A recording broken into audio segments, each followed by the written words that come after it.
Hi, I'm Elaine Brewster. Welcome to Aspects of Energy, a forum where we talk about ways to raise our energy. And one of the things I've noticed is that sometimes we need more than one thing to be able to clear us up and raise our energy. So I'd like to read something from my book. For those of you who are listening to it on Audible or Kindle, it's in the appendix, so you don't have it. Because the appendix is apparently never read on Kindle or Audible. So I will read this to you. An exercise, and I want you to be thinking of your own life and ways where you put together, say, more than one modality. Well, and let me back off before I read it. This is one of the reasons that I have this call Aspects of Energy, is because some of the things that we learned, my husband and I, in this cancer journey of his, were all kinds of different healing modalities. And all of them worked for various people. That's why we chose to use them. They all worked.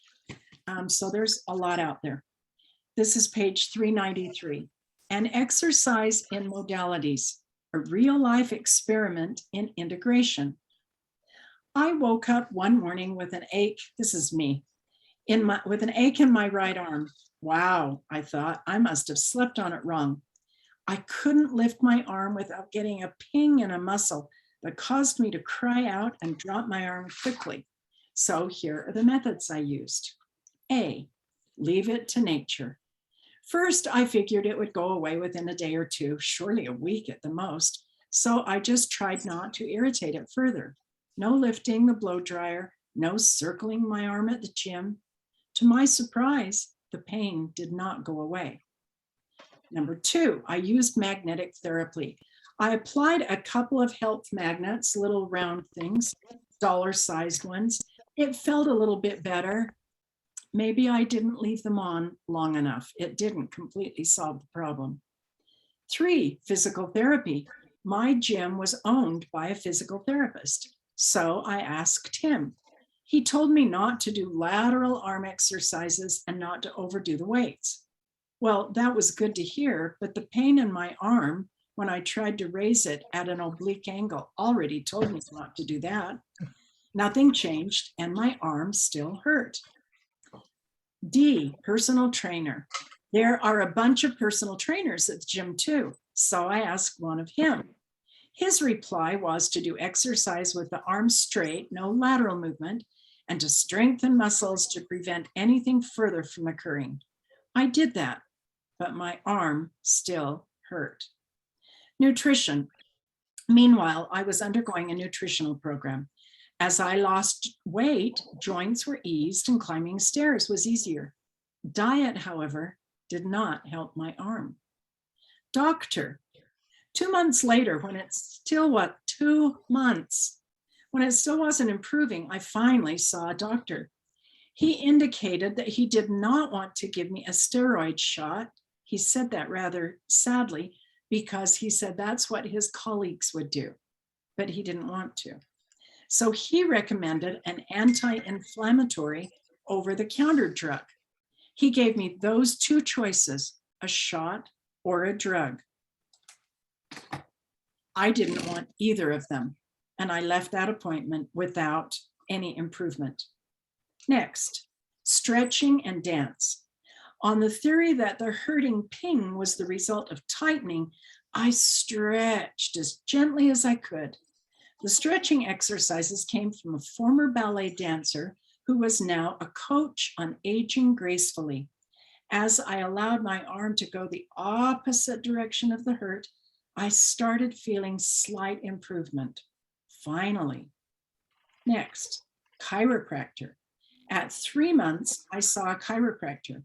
He said my hips were out of alignment and I had a very stiff neck, so he adjusted the hips and worked a little on my neck.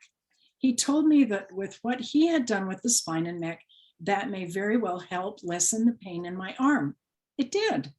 I could now start to make complete circles with both arms, albeit small, tentative ones and not huge. The chiropractor recommended a structural or therapeutic massage therapist. So I went to a structural massage therapist, a man named Kelly Call, who said the body is like a bunch of rubber bands pulled to and from different locations, and they all interact. It took 3 1.5-hour sessions of his following the tensions in those rubber band muscles before he finally located a debilitating stiffness on the right side of my body, not in my arm at all, but down on my right side. Curiously, the tension was in the exact location where my husband's cancer had been. He said that the rigidity he felt there was a heart wall response, that is, a physical barrier set up to protect the heart. These are things that Dr. Brad Nelson teaches. Sound therapist Olivia Dewhurst-Maddock calls it armoring. Parts of your body that seem to be stiff, tense, and tough are often the residue of painful, usually forgotten experiences, frozen into muscular resistance. I'm going to say that again, what she said. Olivia Dewhurst-Maddock. Her book is called Healing with Sound Vibrations. Parts of your body that seem to be stiff, tense, and tough are often the residue of painful, usually forgotten experiences, frozen into muscular resistance. Well, Kelly removed most of the stiffness or the muscular resistance. I'd say about 90% was gone. And I could again swing and lift and circle my arm. Yay! He and I talk about a lot of pertinent topics during my sessions. That's how I found out about his ematosoma, his identification of body locations that hold on to specific emotions. And these emotions then may turn into ailments. It was in the last session that I realized my problem wasn't a sudden event. It wasn't waking up one morning and telling a friend, "Whoa, I've got a knot in my shoulder today." This had been building and accumulating for some time. Finally, literature and the arts. The next day, I was listening to the audio version of the book Delirium by Lauren Oliver. At the end of the book, Sarah Drew's incredibly emotive voice described the sacrifice of a young man for his girlfriend. I could clearly picture his looking at the departing girl with eyes as bright as the sun, and tears came suddenly to my own eyes. I cried and cried. I wasn't even sure why I was crying, but afterward, I found my arm wasn't stiff, sore, achy, or non-responsive anymore.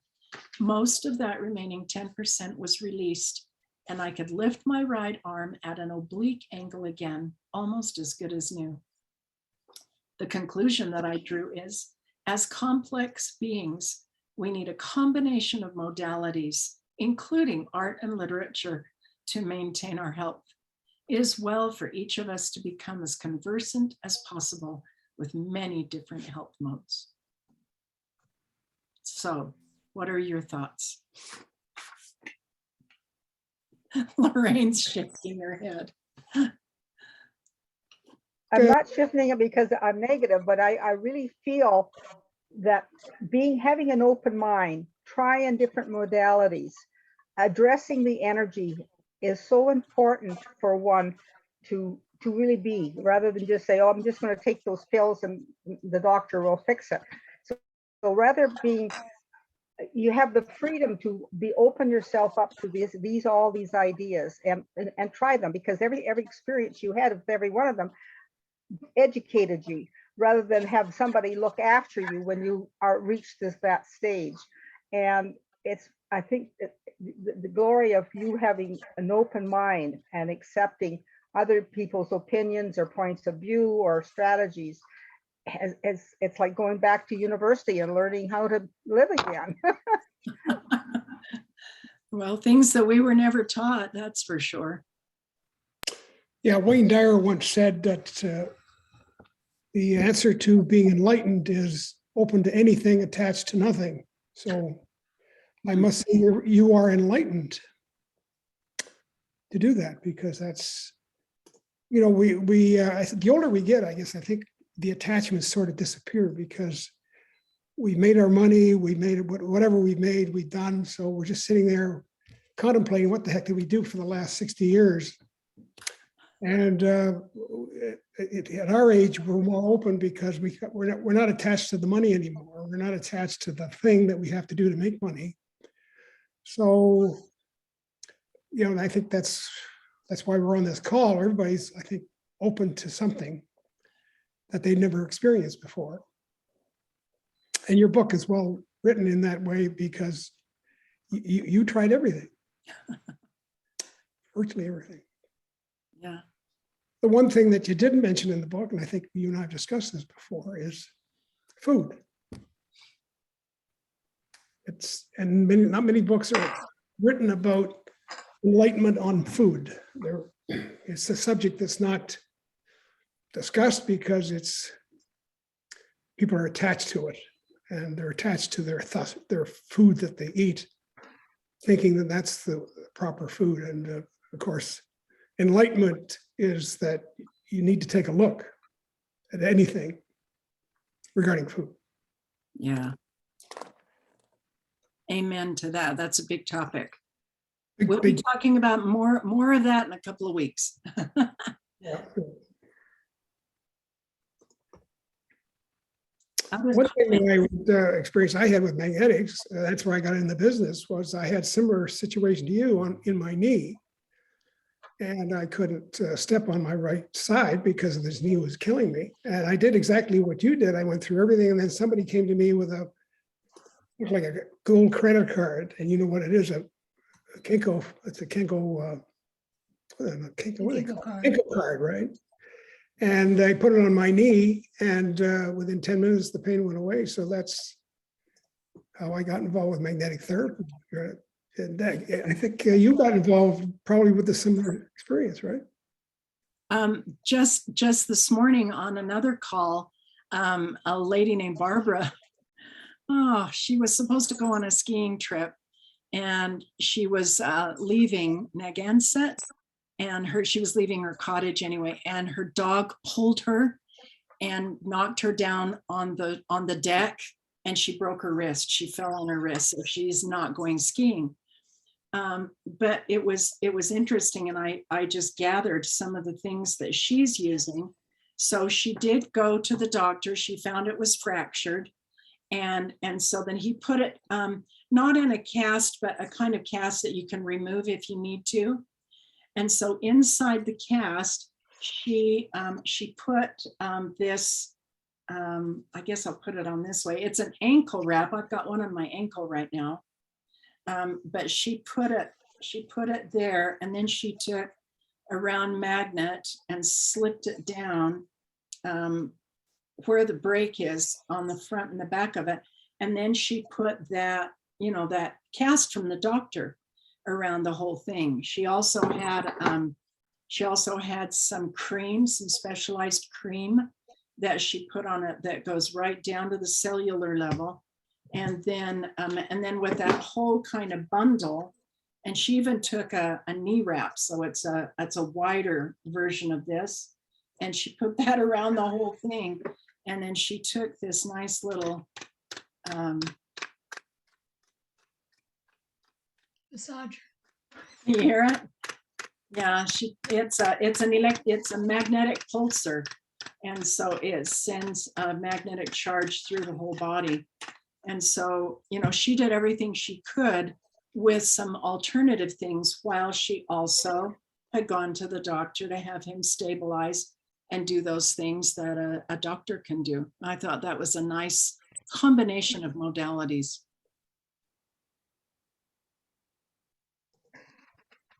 Have you heard from her the results she's had? Has she been healing faster? Oh, she will. It barely just happened. Yeah. But typically when people put magnets on a break, it heals generally in about half the time. So instead of 6 weeks, it's 3 weeks. Instead of 8 weeks, it's 4 weeks. And Elaine, we were on that same broadcast, and I'll just add a little odds and ends to it. Um, yeah, and that's what she did. But she also is in the process of returning to her home area, which was a 4-hour drive. Now, so she's got her hand all bundled up, lickety split as she could, and she's called her friend to get her a couple more magnets to put in there to fully cover around, because she couldn't find hers at the time. And she got that out, and so she's driving those 4 hours, sitting on a seat cushion, which also allows electromagnetic uh, exchange of the body with a stable magnetic field. Um, and she got home, and that was about 2 days later that she got to the doctors and had the x-rays. And indeed, there was a there was a fracture in a stable bone, which means is why she can have just a splint on it as opposed to being encasted. Um, and but she said, in addition to that, she says the amazing thing was that I couldn't figure out why the next morning I was comfortable. You know, I was pulled back, and I went back to back on that deck, and went thump with all my butt, and I would have expected myself to be kind of sore, a little achy the next day after going through that time event. And she said it wasn't. But then I remembered I'd spent 4 hours driving on the seat, working right up through my back and my hips. Uh, so those are aspects in which we're able to recognize there may be a physical problem, but applying what many of us have found to working with these Japanese products has really augmented our comfort and our health and our well-being. So it's another thing that came up thinking, Bruce, what you shared about nutrition and diet. Many of us and some of us have been talking about how the quality of our food doesn't seem to be the same as we had in many earlier years in life. Um, Now you see, I'm 80, so I can guarantee there's some earlier years. So, but it was just the other day I'd heard about the fact of people having difficulty with wheat and problems. And I thought, well, maybe yes. And I mentioned, well, maybe I don't have as much creak and groan in my joints as I might have without taking supplements. And whatever. But then I was like, everything's out, nothing's left in the thing except these marvelous noodles made of semolina, which is a type of wheat. Mm. Well, I Googled up and I had myself a whole couple. And boy, but the thing was, it wasn't that I was hurting. It wasn't that I was stiffer that I would pay attention to. It was that I was yelling at my cats. I was irritable and yelling at my cats. Get off my bed. Get out of my way. Now, that's a very subtle difference. And it's a mood change. Mm-hmm. And many of us coming up is how we're working on different elements of working with our bodies or working with our health. Those little subtle difference of what makes a change. Right now, because of my circumstances and my age, I have time to be aware, maybe, compared to when I had to take care of my family, when I had to go shopping, when I had to take care of them. Maybe I had time to actually be thinking about some things once in a while. Where before we can get distracted. So being able to own what's happening and believe that it's real. Nice. Just because other people have that experience, does that make it real for me? Well, this subtle change made it real to recognize some of the problems I've had in life with mood changes. And I'm single now, and it's probably very healthy. I am. I probably would knock some people off. Thank you, Hattie Jane. I'm wondering, Jacqueline D, what are you thinking in terms of, the mind and what we're thinking being part of the modalities? Yeah, Elaine, and I missed the very beginning of your what you were recounting at the beginning. So, but so I apologize for that. But as some of you know, I'm a retired nurse that was my career for many years. And, in those early days, we were taught very much about the patient and being aware of not just what they were in the hospital for, whether it was surgery, whether it was a medical condition or whatever, but the whole body, mind, and spirit components. So when, and then over the years, I studied and got trained in spiritual direction and emotion code and body code and all of that. But when I was introduced to Nikken 13 years ago or so, it just felt like it was a melding of so much of my other trainings and experiences. And even as I was growing up, my dad had a garden, we had fruit trees in the yard. There was all this wholesome nutrition that we had all the time. And that was just a very big part of health in our family. My dad read books on vitamins and minerals and all of that when he was a young man. So he was always talking about what we can do for our bodies. And we rarely went to the doctor. If it was like a school physical or something we had to have, that's when we went. But for the most part, we were very blessed and fortunate to be healthy. And so when Nikken was introduced to me, and I had been working and coordinating medical care for people who were injured and with severe injuries and may have one surgery, may have a second, may have a third on all kinds of medications. And because I was in a car accident when I was in my mid 30s and in the hospital a long time for that and all, and recovered, but I had a lot of residual effects. So I had, daily discomforts, spasms, all of that. Plus I hadn't slept well for 15 or 20 years. But, you plow through life with family and work and children and grandchildren and all of that. But I was uncomfortable every single day. And I found myself today thinking about, okay, could I give up all the Nikken products that I use during the day to have relief from discomfort, which I rarely have discomfort now, the water, all of that? Could I give up the sleep system, which was such a big issue for me for years?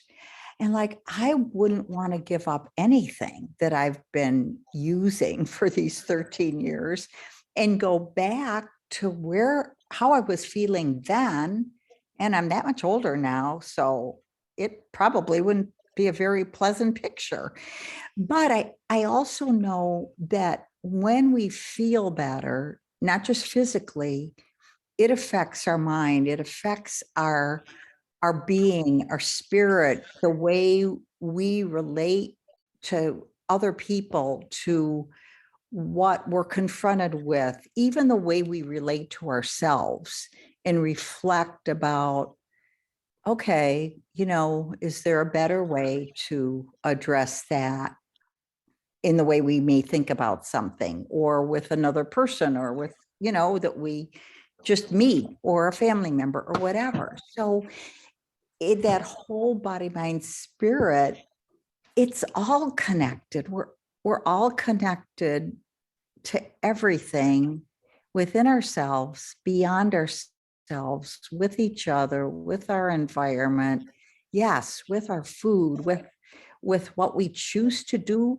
because we're able to do it, or what we're not able to do because we're too tired, or we're too uncomfortable, or we're too stressed, or whatever. So I am so grateful that Nikken has come into my life, and how it has helped me, and how it has allowed me to help other people, and the community I mean, from all around the country, all around the world that we can tap into to learn from and get to know and enjoy and support is just immeasurable. So thank you. That's super. What I other think thoughts? what everybody's saying is that Nikken was an introduction to nature, because nature is this field that's in the ground, it's everywhere. And the closer you get to it, the closer you get to nature. So if you're looking to heal yourself, try to find out what nature has to offer. Mm, And that's the outdoors, the walking, the air, what grows in the ground, right? What comes from the ground, magnetic fields, what grows in the ground. If you think about how you can get closer to nature, you'll find an answer to healing.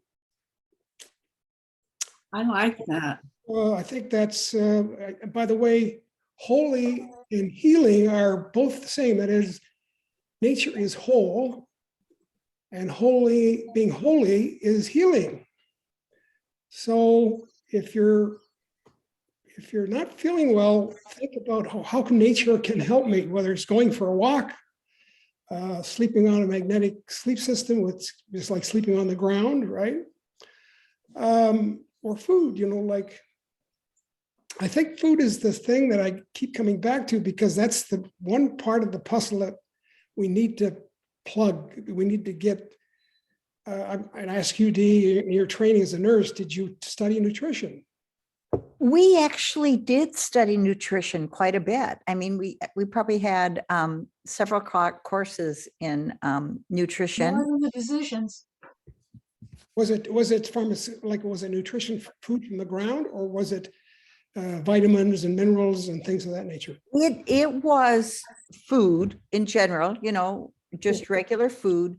There was also some on vitamins and minerals. And really, I think this is still the case. I mean, we had a lot more, as nurses, we had a lot more training in nutrition than doctors get. No kidding. We also had training in pharmaceuticals, but they get a very heavy dose of that, as we know. Right. Was food ever used in any of the training that you got to guinea pig a patient with food? Like, did they ever use food to say, okay, let's try food on this guy? Well, there was a lot, especially with diabetics, because food is such a component for managing that. But it wasn't like a specific, like, okay, let's try this food, but they had supplemental things that they would give depending on the diagnosis. I think Hattie Jane wants to say something as well. I do. I keep popping in on things. There was, and it's well to remember that there is a reality for some individuals in which their natural electrical system overreacts and causes seizures. We call it, we would have called it would be epilepsy. And we would have children who were having epileptic seizures, multiple, every hour, every day. Very difficult, because you get enough seizures, then you get a lot of damage because of the effect that's going through. Plus, you can't really truly enjoy riding a bike if you're going to always be going unconscious and bouncing against the cement. But the thing about nutrition was, there was a time in which individuals found that if they ate a very high protein diet, strictly diet, as opposed to being a balanced diet of having a variety of sources of calories or nutritions, that their seizures markedly, they didn't have to take the medication that they would have to take otherwise, which was not being effective.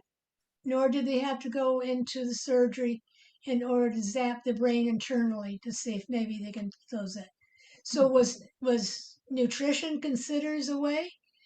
Yes, not for everybody. but it worked when it was workable.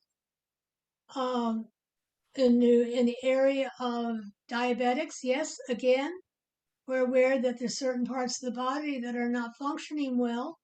And so we don't have that balance ability to balance the amount of available sugars in our system.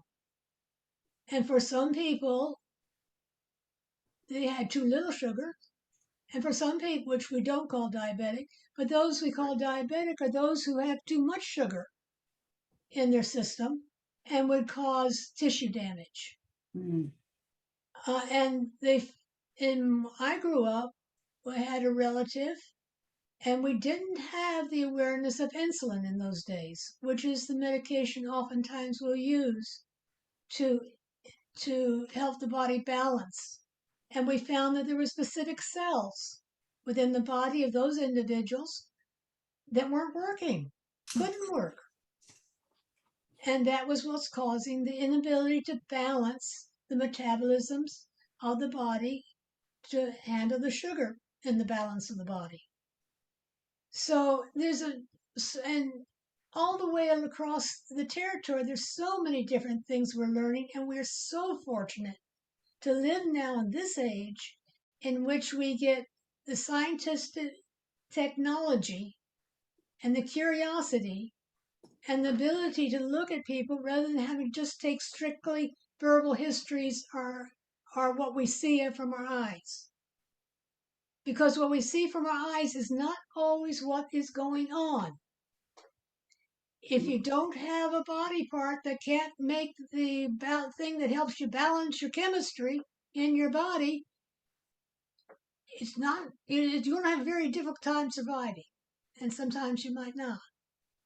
So we're so fortunate to live now that we can take all these awareness and all these realities and bring them together. And the computer land now is allowing us a way in which all this information can come to different peoples in different ways and different times to help enhance, to spread the knowledge more.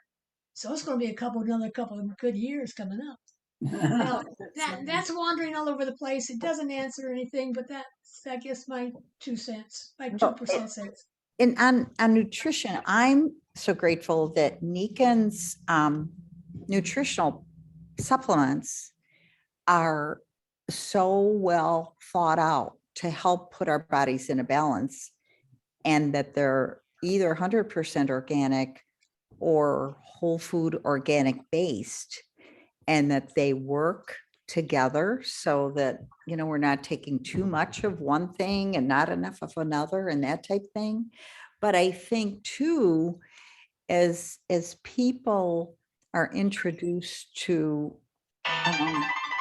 the natural energies and the concepts and the philosophy and all of Nikken, the desire to learn more about whether it's food, whether it's in general, whether it's to think, oh, maybe when I'm shopping, I should move more toward organic foods as much as possible. Or maybe I feel good enough, I can get out and do exercise and walk. And we end up, I think, moving toward other areas that support health because of what we're learning and what we've learned, or what we want to move toward. I like that.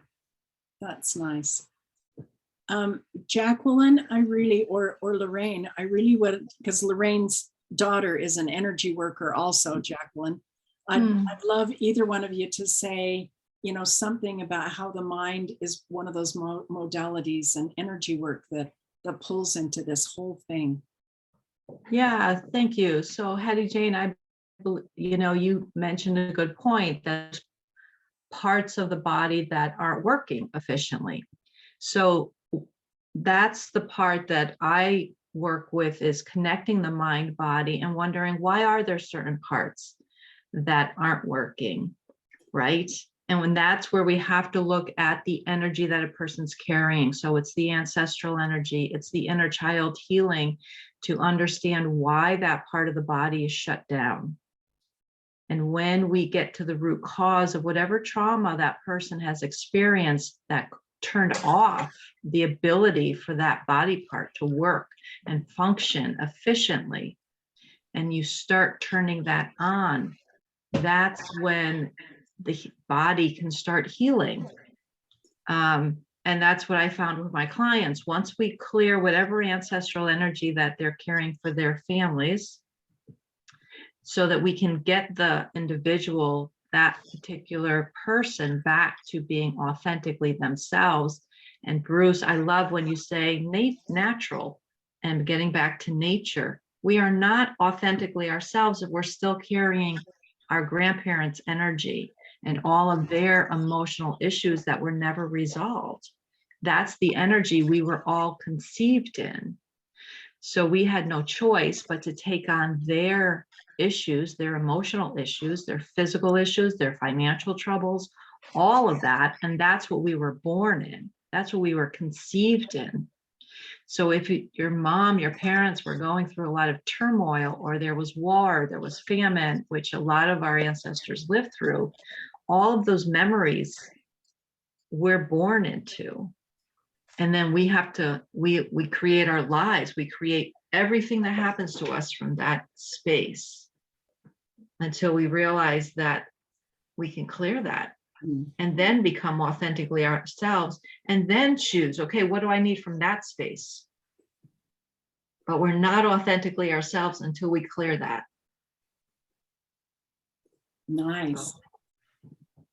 That's my point.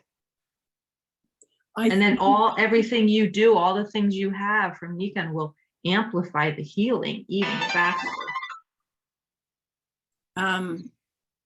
I think that's for me, that's one of the biggest things that, that I have learned in writing the book. Yes, I knew the experiences in there, but in putting it all together, I think I realized, what you were saying about how integrated and complex we are as humans. And so for me, one of the things that I try, not successfully every day, but I think more successfully than in the past, is to, is to let things go and to trust more and give things to God, to forgive more. And, those are some of the things that my husband learned in his journey also, was not to keep so much. For him, he was a real doer. He was brilliant, always got top grades in the school and his class and whatever. And so how he handled his life, was just this dogged diligence, and the idea of letting some of that go and letting God take over was a really new experience for him. And I think that's, that's hard for all of us to add that element to, to everything else that we've said. Yeah, I think from your book, Scott let things go, right? And so in the process of letting things go and surrendering, he wasn't afraid of death anymore, because death is the ultimate surrender, right? Yeah. So he wasn't afraid. So that's what I get from the book. He knew how to surrender. So surrendering is not a big deal. We think it's a big deal when we die, but it's just a matter of surrendering. That's all we do. So that was all through the book, which was exciting, because he was taking the adventure with you. He was taking the adventure of letting things go and opening up. And actually, he was becoming, as I see it from the book, he was becoming enlightened every day. And so the ultimate enlightenment is there's no right and wrong. There just is, and you just observe it and you surrender to it, and you move on with more enlightenment. So yeah, it's a great book. I went over it a second time. It's like there's more to this thing than than a first read. The second read starts to get interesting. So I appreciate that book, by the way. Excellent book. Thank you very much. I do have a friend who was a reader. She said any book she liked well enough, she read 3 times. The first time it was just to get to know it. And the second time it was to become friends with it. And the third time was to really, really learn from it. Yeah. Yeah. Well, thank you. I have learned from every single one of you, and I just feel so blessed. You keep popping up in my life, and I keep learning from you. And so thank you. This is something that can go out, and you're welcome to share it with whomever you want to. And, you know, just some different ways of looking at things. I'll have to look at this again and kind of codify it to myself, but some different ways of looking at things that make us healthier and make us be able to be of more service and give to other people, don't you think? Yeah, we got to learn how to listen again. You know, we got this, I'm in one camp, you're in another camp, and I'm not, you know, I got this is right and that is wrong. And we're just getting further apart as human beings. It's just so tragic to see this. And forums like this is what we need. We need to listen to somebody else, really listen to what they're saying. And even if you disagree, it's information that you need to know about. So Yeah. I think this is a great tool. I hope more people are doing this because we need to understand each other. Otherwise, we're going to get ourselves in a real mess here, you know. I think so. Like Hattie Jane said, there's just more available on the computer nowadays. And if you look for the good stuff, you know, it's there. I did hear the other day, this is not something that's taught in school at all. Would you agree, Jacqueline? You know, that Oh, no, this is whole new language that we're talking here, right? Like this was not around. and Yeah. it's still not. I'm happy at our high school they have some classes on it's called everyday living or something like that. So they teach budgeting, and they teach you know, that would be the class where you carry an egg, a real egg, as if it were a child, and never let that egg out of your sight, you know. And they teach some carpentry skills, and they teach real stuff. And I'm thrilled that they're doing that.